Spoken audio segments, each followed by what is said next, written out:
Setting screens is my favorite sport. I like the way they screen up and down the court, just like I'm the king on the screen and roll. So is Domantas Sabonis and Rudy Gobert. I like good screens that take me to the screen. My favorite play is a well-set screen. Screen and roll, I like the screen and go. My favorite NFL player is Buster Screen. Just like I did a year ago, I'm in the process of creating NBA superstar Brandon Perna. Except this time, it's a little different. I've been enamored with Spurs rookie Victor Wembanyama, who's 7'4" and has a wingspan of 97 inches. For all the French viewers that don't understand the standard system, that's roughly 4.1 baguettes stacked on top of each other. So I gave Brandon the height, weight, and long-ass arms of Wemby, and as you can see here, I gave him the man bun of a personal trainer whose sessions with your wife always suspiciously go an hour too long. Last year you were a mid-round pick who got roasted by just about everyone, to the point where I wondered if this game was geared towards people with humiliation kinks. How y'all pass on Shep Owens, fam? Is you stupid? But this year, the expectations are a little different. There goes MP, the most hyped prospect since LeBron James. Can this third-generation NBA athlete and 19-year-old superstar live up to the hype? The journey begins tonight as he plays his first NBA game. Before you get to set foot on the court, you have a conversation with your dad, who doesn't exactly look like you, and is able to afford a suit while you're stuck in a brown t-shirt and sweatpants, the official uniform of the 60 overall noob. Grandpa's not here right now. It just doesn't feel right. It's okay to feel that way. I'm missing too, but Grandpa would kick you behind if he knew you didn't distract you like that. This game has a whole backstory and lore for your character, referencing a deceased grandfather who sadly passed away in a tragic basketball accident when Pistol Pete Maravich crossed him up so badly that his body split in half. There's a shoe rep lady waiting for you in the locker room, asking you if you want to sign with a variety of esteemed brands like Nike, Adidas, and Jordan. So naturally I picked New Balance.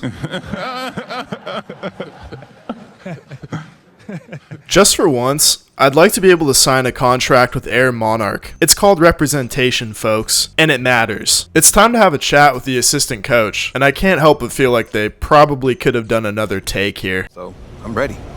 Okay, so that's why they say what they say about you, huh? So that's why they say what they say about you, huh? So that's why they say what they say about you, huh? There's just one more thing to do before I hit the hardwood, and that is to make my shorts as short as humanly possible. But personally, I'm disappointed that you can't make them short enough to pull a Chris Jones. I'm reminded what a sublime, Lovecraftian freak of nature I am when I'm standing in the tunnel next to normal-sized people. This woman even puts her arm through me, signaling that I cannot feel pain, nor can I die. I am a post-human corporeal entity that has always been and always will be. And now for the moment that you've all skipped to. It's my NBA debut against the Atlanta Hawks. We're in Charlotte, North Carolina, at the Spectrum Center. Or as I like to call it, Reddit.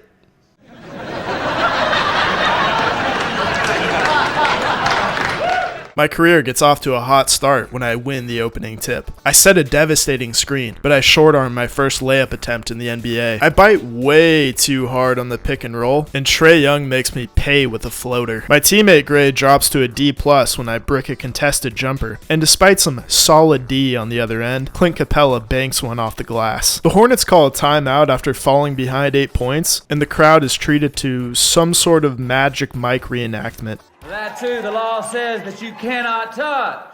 But I think I see a lot of lawbreakers up in this house. Say, kid, you got a three-pointer? Be a lot cooler if you did. I finally have an open lane to the basket, and when I'm fouled, the ball goes flying out of my hand like a basketball version of Melvin Gordon. My first free throw attempt is so bad that I squat and almost take a shit on the court. Shout out to Paul Pierce. But on the second try, I guess I'm cocky enough to start running back before the shot even goes through the net. It almost took a full quarter, but I finally recorded my first official statistic, and I avoid the dreaded Tony Snell stat line. My first board comes seconds later, and I'm reminded how painfully slow I am before a teammate mercifully takes the ball from me. After coming off the bench in the second quarter, I mistime a jump worse than Raheem Moore against the Ravens, and I make sweet love to the side of the rim on an errant jump shot. Just moments later, I'm violated by Clint Capella, ending up on a poster in some Swedish kid's bedroom. I try to post up Capella and get that fucker back, and I assume because the game went all slow-mo that I was going to make the shot, but you know what they say about assuming things. It makes a Kyle Lowry out of you and me. I snatch an uncontested rebound, and I exploit a mismatch with Bogdanovich to record my first ever make from the field. Just as a side note, I bought a Bogdanovich jersey in 2019 after he made this shot against the Lakers. Not at all relevant to the video, just wanted to show that clip. Things are starting to look up. I get a hand on Capella's shot, and I follow it up on the other end with a sick-ass layup. Not sure why I went for the underhand layup when I'm 7'3", but you gotta walk before you can run. Incorrectly believing I was in the zone, I double doink a 3 like Cody Parkey, and we go to half with a C- teammate grade. C's get degrees, but they do not get you VC. Red Panda and the Hornets mascot show intense sexual chemistry during the halftime show, and then the Inside the NBA TNT crew weighs in on my performance. First taste of the league for MP. What are you guys seeing? A guy who's rushing things. You know, so much is expected of him. He's a third-generation NBA player, has all-world talent, but you could tell at the end of the half, he was a little frustrated. Sure looked that way, Kenny. Shaq is a heralded rookie in 1992.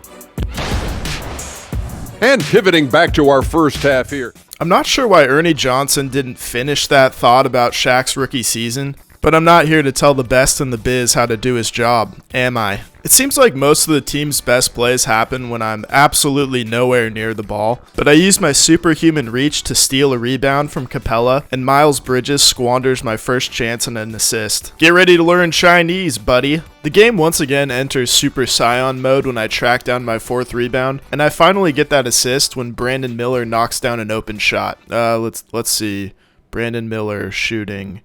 Nope, can't think of any jokes. Moving on.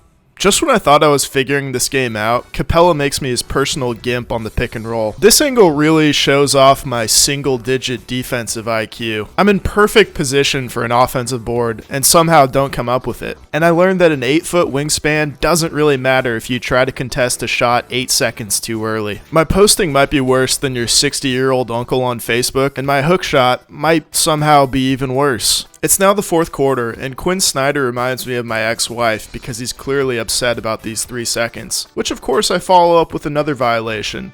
I'm just trying to build some stamina over here. I had a massive shot to cut the lead to just 22, but my transition defense is just a hair too slow on the other end. I try to end the game on a good note and play some tenacious defense, but I'm unable to beat the buzzer and the clock runs out on this classic 59-32 barn burner. Oh well, at least the fans were able to enjoy my dominant NBA debut. I'm suddenly transported to the depths of some kind of basketball purgatory, where the powers that be judge my atrocious play on the court, and assure me that the almighty creator Jakob erred when creating me. It's not enough that I received divine judgment, even worse.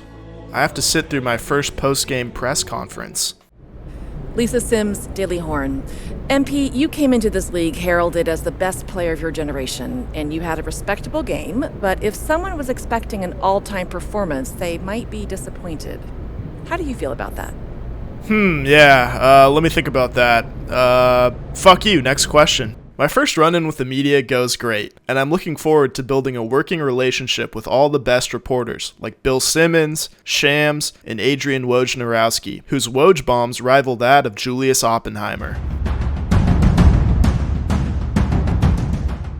I return to the locker room, where my old man reminds me that I'm a massive disappointment, and that while he was a great all-around player in the 90s, he should have spent more time working on his pull-out game. For my next matchup, I'm photographed for an uncomfortably long time until 2 people magically appear out of nowhere. Prior to tip-off, 2 irrelevant first overall picks share a heartwarming moment, and a beautiful screen by Marvin Bagley leaves James Wiseman wide open on the alley-oop. In a shining moment of white basketball excellence, I set a perfect screen that frees LaMelo Ball for an open triple, and after pulling in a rebound, I'm unable to get my first points of the game, despite getting 2 chances. In some kind of cruel joke, the game makes me wait several seconds on this shot, just to get my shit rocked by Wiseman, and then he proceeds to dunk me into the next realm, just moments later. It's not until the second quarter that I get my first bucket to drop, using my otherworldly arms to spit in the face of physics. Then I work off of a screen to, what's this? Give us the lead? Anyway, it's the third quarter now, and we're down 10 points when I'm taken out of the game for picking up my third foul. For some reason, my team plays better without me. It's actually called the Ewing theory.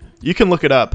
And now we're leading by a point. The guy who I just called irrelevant, like a minute ago, gets open for a 3, but I make it a 1-score game when I get loose on the other end. Unfortunately, my ferocious defensive instincts lead me into a dirty trap that allows Wiseman to bring the house down. But I get the ball to scary Terry Rozier, who sinks the pull-up J. We desperately need a stop, and I deliver with a clutch block. But LaMelo and Miles Bridges combined for maybe the worst lob attempt I've ever seen. It's Marvin Bagley, of all people, who pours in the dagger, and I fall to 0-2 in my young NBA career. Today, I learned that height isn't everything. So someone tell the girls on Hinge.